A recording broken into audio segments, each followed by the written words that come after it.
One of my favorite things in the world is finding homemade remakes and sequels of big blockbuster films. Not that these amateur movies are as good as the originals, but there's something about the love and passion that I find irresistible.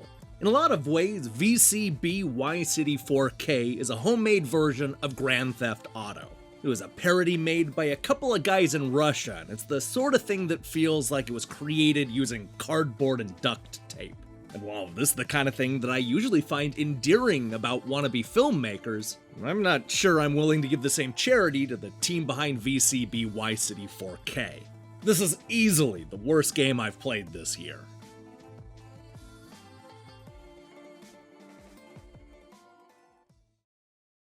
There's a story here, but does it really matter? You play Vano, a cartoonish character who comes back to his hometown after being in prison or traveling around the world or something. It's not real clear. The point is, you're back and your friends want to pick up right where you left off. This involves running a bunch of missions and getting into trouble, all in an effort to help real-life developers Makan and Kirill sell their Grand Theft Auto parody. And it's not just generic gangsters you need to worry about, but also a particular fat and corrupt game critic who wants money to promote the game. Individually, I see the potential of some of these concepts. I'm into the idea of poking fun at the open world genre, I like the meta narrative, and I'm certainly not above jokes about game critics. But let me tell you, there are few things more painful than sitting through incompetent satire. This is a situation where the developers know the cliches and want to take aim at hot topics, but can't be bothered to write actual jokes.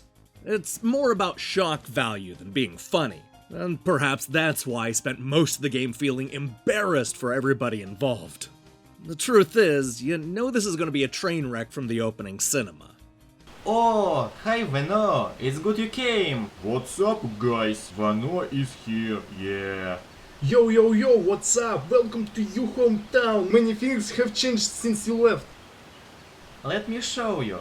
Let me show. Well, let's go together. I've hooked Vano up with his first ride.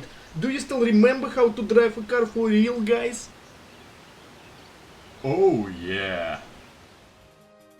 From the line reading to the sound quality to the fact that the characters appear to be wearing paper cutouts of the developers on their face, it's clear that this is the lowest of low budget.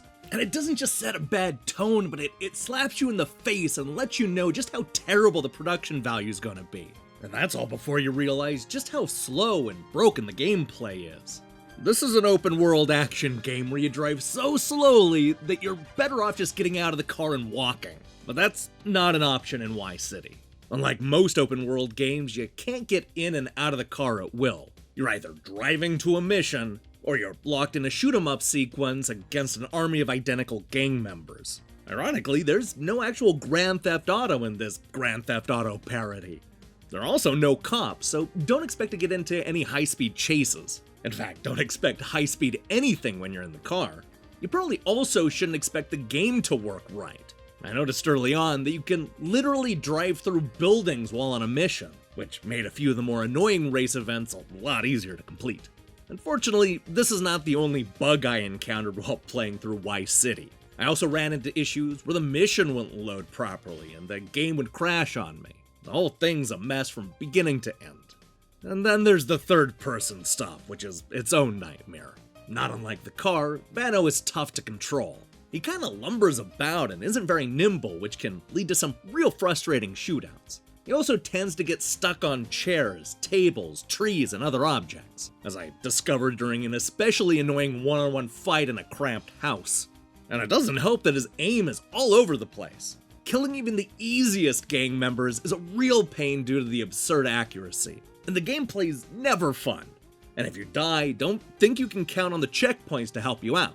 Failing a mission means that you're going to need to start over from the very beginning, which may involve slowly driving to the marker and then getting into several different shootouts. And the problem isn't that it's just buggy and no fun to play, but rather that it's aggressively unfunny. The cinemas are painful to watch and the jokes never land.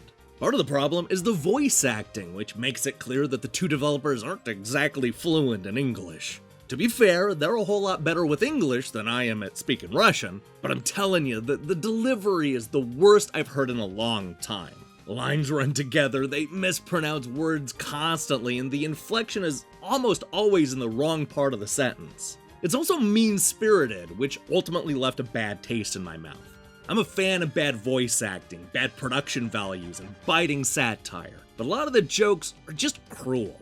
It also shows the audience that the two developers aren't well versed on the topics they're supposedly satirizing, which is probably why they opt for bigotry and hatred over actual jokes and punchlines. Look, I'm sure there will be people that find VCB Y City 4K to be edgy and shocking, but for me, I found it to be passé.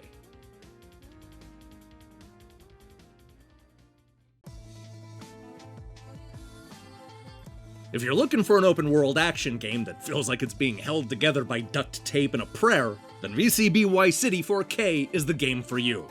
With its comically bad design, horrendous cinemas, and inept stabs at humor, this Russian export could probably fit into that "it's so bad it's good" category. Unfortunately, the ugly bigotry and mean-spirited comedy keeps this from being the video game equivalent of Birdemic or The Room. It's neither a fun action game nor an effective satire. VCB Y City 4K is easily the worst game so far this year. Hey, thanks for watching our review. If you liked what you saw here, then you should know that we post new reviews and features almost every day. Now here's the question I have for you. What is your favorite open world game? It doesn't have to be an action game, but I suppose the likes of Grand Theft Auto and Saints Row have certainly taken up a lot of the conversation. Let me see your picks in the comments below. In other news, I'm currently hard at work on a bunch of reviews, including Super Blood Hockey. You're also going to want to look out for a Marvel-themed episode of Game Over: The Early Years. That's going to be coming out just in time for the Avengers Endgame. In the meantime, I strongly recommend you click that subscribe button and support what we're doing here. Until then.